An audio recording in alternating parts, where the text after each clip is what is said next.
पीक विमा योजनेचा शेवटचा हप्ता आता लवकरच मिळणार आहे। कंपन्यांकडून सरकारला 2300 कोटींचा परतावा मिळणार आहे। पंतप्रधान खरीप पीक विमा योजनेत 7600 कोटी रुपयांचा एकूण विमा हप्ता कंपन्यांना देण्यात येणार आहे। राज्य सरकारकडून आतापर्यंत सुमारे 6584 कोटी रुपये अदा करण्यात आले। शेतकऱ्यांसाठी आलेल्या बातमीनुसार मुख्यमंत्री महोदयांकडून 20,000 रुपये देण्याची घोषणा करण्यात आली। आता हेक्टरी तुमच्या खात्यामध्ये 20,000 रुपये तर 25,000 रुपये जमा होण्याची माहिती स्वतः त्यांनी सांगितलेली आहे। बघा शेतकरी मित्रांनो, भरपूरशा शेतकऱ्यांना इथं पैसे जमा झाले नव्हते। मुख्यमंत्री साहेबांनी शेतकऱ्यांसाठी ऑर्डर देखील काढलेला होता की हेक्टरी 20,000 रुपये तर हेक्टरी 25,000 रुपये टाकण्याचा निर्णय त्यांनी घेतलेला होता। दिवाळी निमित्त बोनस म्हणून त्यांना देण्याचा निर्णय त्यांनी घेतलेला होता, परंतु आवश्यक निधीचा ऑर्डर त्यांनी दिल्यानुसार त्यांच्या खात्यावरती पैसे जमा झाले नव्हते।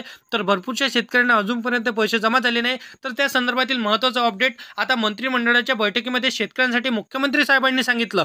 बघा, अतिवृष्टीचे पैसे आणि पीक विम्याचे पैसे लवकरात लवकर जमा करण्याचा आदेश शेतकऱ्यांसाठी मुख्यमंत्र्यांनी दिला। बघा, या सर्वात मोठ्या निर्णयावरती आता सर्व शेतकऱ्यांना दिवाळीनिमित्त पैसे जमा होण्याची माहिती त्यांनी सांगितलेली आहे। गेल्या आठवड्याभरापासून शेतकरी पीक विमा कधी जमा होईल, अतिवृष्टीचे पैसे कधी जमा होईल हे आतुरतेने वाट बघत होते। तर मग शेतकरी बांधवांनो, बघा इथं सर्व शेतकऱ्यांच्या खात्यामध्ये सरकारच्या माध्यमातून गेल्या आठवड्याभरापासून जो काही थकीत पीक विमा होता, जो काही थकीत अतिवृष्टीचे पैसे थांबलेले होते, 31,628 कोटी रुपयाची त्यांनी मंजुरी देण्यात आलेली होती। तर ते सर्व शेतकऱ्यांच्या खात्यामध्ये आता पैसे जमा होण्याला डबल सुरुवात झालेली आहे। जे शेतकऱ्यांना पैसे जमा झाले नव्हते त्या शेतकऱ्यांना पात्र जिल्ह्यांमध्ये पैसे जमा होण्याला सुरुवात झालेली आहे। तर मग शेतकरी बांधवांनो, तांत्रिक अडचणीमुळे शेतकऱ्यांच्या बँक खात्याचं सर्व्हर डाऊन होतं। गेल्या आठवड्याभरापासून एकंदरीत आपण जर पाहिलं तर भरपूरशा शेतकऱ्यांच्यासाठी हे निधी मंजूर करण्यात आली, परंतु त्यांच्या खात्यावरतीच हे निधी जमा झाली नव्हती।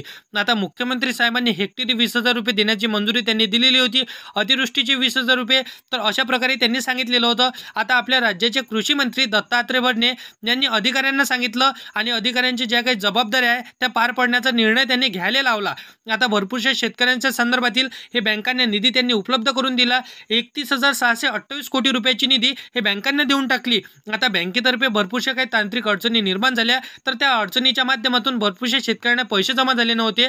आता तेच पैसे तुमच्या खात्यावरती जमा करण्याचा निर्णय त्यांनी घेतलेला आहे, परंतु तुम्हाला काही तांत्रिक अडचणी त्या उपलब्ध झालेल्या आहे त्या दूर करून घ्यायच्या आहे। त्या कशा दूर करावं लागणार आहे व्हिडिओमध्ये लगेच सांगतो। जर का तुम्हाला पीक विम्याचे अतिवृष्टीचे पैसे कमी प्रमाणामध्ये तुम्हाला जमा झाले असतील आणि तुम्हाला जमा झाले नसतील तर तुम्हाला काही कामे करून घ्यायची आहे, तुम्हाला फॉर्म भरावा लागणार आहे। तर तो कोणता फॉर्म तुम्हाला भरावा लागणार आहे ते देखील व्हिडिओमध्ये लगेच सांगतो, कारण की भरपूरशा शेतकऱ्यांच्या खात्यामध्ये हे पैसे जमा झाले नाही। सरकारने 31,628 कोटी रुपयाचा पॅकेज त्या जाहीर करून टाकलेला आहे। शेतकऱ्यांसाठी पीक विम्याचे पैसे आणि अतिवृष्टीचे पैसे हे कसल्याही परिस्थितीमध्ये दिवाळीनिमित्त तुमच्या खात्यामध्ये टाकण्याचा निर्णय त्यांनी घेतलेला आहे, परंतु तुमच्या खात्यामध्ये पैसे जमा झाले नसतील तर तुम्हाला एक फॉर्म भरून घ्यायचा आहे। त्या फॉर्म तुम्ही भरला तर तुमच्या खात्यामध्ये लगेच पैसे येऊन द्यायची माहिती त्यांनी स्वतः सांगितलेली आहे। कोणता तो फॉर्म तुम्हाला भरावा लागणार आहे, कोणते ते पैसे तुमच्या खात्यामध्ये जमा होणार आहे आणि कोणत्या शेतकऱ्यांना पात्र जिल्ह्यांमध्ये पैसे जमा होणार आहे, संपूर्ण सविस्तर माहिती जाणून घेऊया आजच्या व्हिडिओमध्ये। परंतु तुम्ही चॅनलवरती पहिल्यांदा आला असाल तर चॅनलला सबस्क्राइब करून साईडला दिलेल्या बेल नोटिफिकेशनला नक्की प्रेस करून ठेवा, जेणेकरून इतर योजनांची माहिती आणि शेती संदर्भातील सर्व योजनांची माहिती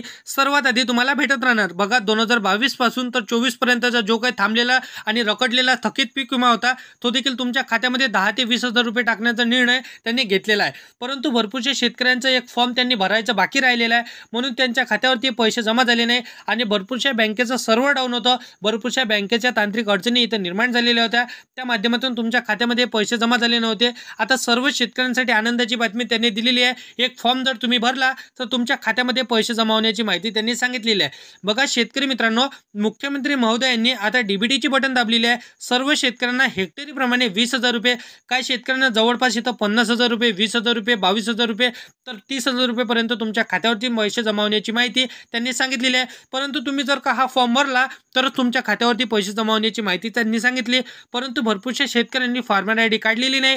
तर फार्मर आयडी लवकरात लवकर काढून घ्या, कारण की भरपूरशा शेतकऱ्यांना हे फार्मर आयडी अजूनपर्यंत काढलेली नाही आणि त्यांच्या बँकेच्या खात्यावरती किंवा शेती संदर्भातील ज्या काही योजनांचा तो लाभ घेत असेल तर त्यांच्या खात्याला हा लिंक नाही। तर लवकरात लवकर तुम्हाला फार्मर आयडी काढून घ्यायचा आहे आणि बँकेचं जे काही तांत्रिक अडचणी इथे निर्माण झालेल्या होत्या तर त्या तांत्रिक अडचणी दूर करून तुमच्या खात्यामध्ये पैसे जमा होण्याची माहिती त्यांनी सांगितली। तर बघा शेतकरी मित्रांनो, पात्र जिल्ह्यांची यादी मी तुम्हाला सांगतो। त्या पात्र जिल्ह्यांच्या यादीमध्ये जर का तुम्ही राहत असाल तर तुमच्या खात्यामध्ये सर्वात अगोदर पैसे जमा होणार, परंतु तुम्हाला एक फॉर्म भरावा लागणार आहे। तो फॉर्म कोणता असणार आहे लगेच व्हिडिओमध्ये सांगतो, परंतु आपण पात्र जिल्ह्यांची यादी अगोदर बघून घेणार आहोत। तर बघा, नांदेड, रत्नागिरी, रायगड, बुलढाणा, उस्मानाबाद, त्यानंतर नागपूर, सोलापूर, कोल्हापूर, चंद्रपूर, जालना, अकोला, बीड, अमरावती, सातारा, सांगली, त्यानंतर नंदुरबार, धुळे, तर या सर्व जिल्ह्यांमध्ये पैसे जमा होण्याची माहिती त्यांनी सांगितलेली आहे. बघा शेतकरी मित्रांनो, या जिल्ह्यामध्ये तुम्ही राहत असाल तर तुमच्यासाठी सर्वात मोठी आनंदाची बातमी असणार आहे. कारण की बघा, आता उर्वरित राहिलेल्या 16 लाख शेतकऱ्यांच्या बँकेच्या खात्यावरती हे पैसे जमा होण्याची माहिती त्यांनी सांगितलेली आहे. भरपूरशा शेतकऱ्यांना अतिवृष्टीचे पैसे आणि पीक विम्याचे पैसे हे दोन्ही पैसे बाकी होते, थकीत होते, तर त्यांच्या खात्यावरती एकत्रितप्रमाणे हे पैसे जमा होण्याची माहिती त्यांनी सांगितली. आता काही ठराविक तुम्हाला कामं करून घ्यायचे आहे. बघा, तुमच्या बँकेच्या खात्यावरती तुम्ही जर तुमचं आधार कार्ड लिंक करून ठेवलं नसेल तर तुमच्या बँकेच्या खात्यावरती जे काही आधार कार्ड लिंक असते तर त्या आधार कार्ड लिंक असलेल्या बँक खात्यावरती जे पैसे जमा होण्याची माहिती त्यांनी सांगितलेली आहे. आता तुम्हाला आधार कार्ड लिंक करायचं असेल तर तुमच्या बँकेमध्ये तुम्हाला फॉर्म भरून घ्यायचा आहे. त्या व्यतिरिक्त तुम्ही फार्मर आय डी काढली नसेल तर फार्मर आय डी काढून घ्यायचे आहे. तर बघा, हे काही ठराविक फॉर्म तुम्हाला भरून घ्यायचे आहे. कुठल्याही बँकेमध्ये तुमचं बँक खातं असेल आणि तुमच्या बँक खात्यामध्ये 0 रुपये तुम्हाला पाहायला मिळत असेल, 100-500 रुपये तुमच्या खात्यामध्ये उपलब्ध नसेल, 1000 रुपये उपलब्ध नसेल, तर तुम्हाला त्यामध्ये 1000 ते 2000 रुपये तुम्हाला उपलब्ध करून घ्यायचे आहे, जेणेकरून तुमचं बँक खातं बंद पडणार नाही आणि चालू राहणार. तर अशा प्रकारे जे काही तुम्ही चुकीची मिस्टेक, चुकीच्या गलत्या करून घेतलेल्या असेल त्या दुरुस्त करून घ्यायचं स्वतः मुख्यमंत्री महोदयांनी सांगितलेलं आहे. आता बघा, झालेल्या पूर परिस्थितीमुळे अतिवृष्टीचे पैसे सरकारने देण्याचं सांगितलं होतं. सरकारने 31,628 कोटी रुपयाचं पॅकेज हे जाहीर केलं होतं. आता सर्व शेतकऱ्यांना पीक विम्याचे पैसे आणि अतिवृष्टीचे पैसे आणि लगेच दिवाळीनिमित्त नमो शेतकरी योजनेचा हप्ता आणि PM किसान योजनेचा हप्ता टाकण्याचा निर्णय त्यांनी घेतलेला आहे. सर्व घोषणा मुख्यमंत्री महोदयांनी करून टाकलेल्या आहे. फक्त तुमच्या खात्यामध्ये जे काही पैसे जमा होण्याची तांत्रिक अडचणी निर्माण झालेल्या आहे त्या तांत्रिक अडचणी तुम्हाला दूर करून घ्यायचं आहे, जेणेकरून तुमच्या खात्यामध्ये लवकरात लवकर पैसे जमा होऊन जाणार. तर अशा पद्धतीची माहिती आहे. तर व्हिडिओ आवडला असेल तर व्हिडिओला लाईक करायचा, तुमच्या मित्रमैत्रिणींना व्हिडिओ नक्की शेअर करायचा आहे आणि असेच कामाचे व्हिडिओ जर का डेली पाहायचे असेल तर चॅनलला सबस्क्राईब करून साईडला दिलेल्या बेल नोटिफिकेशनला नक्की प्रेस करून ठेवा, जेणेकरून अशीच महत्त्वपूर्ण व्हिडिओचे नोटिफिकेशन डेली तुम्हाला भेटत राहतील शेतकरी मित्रांनो. तर मित्रांनो, चला येऊया नेक्स्ट व्हिडिओमध्ये.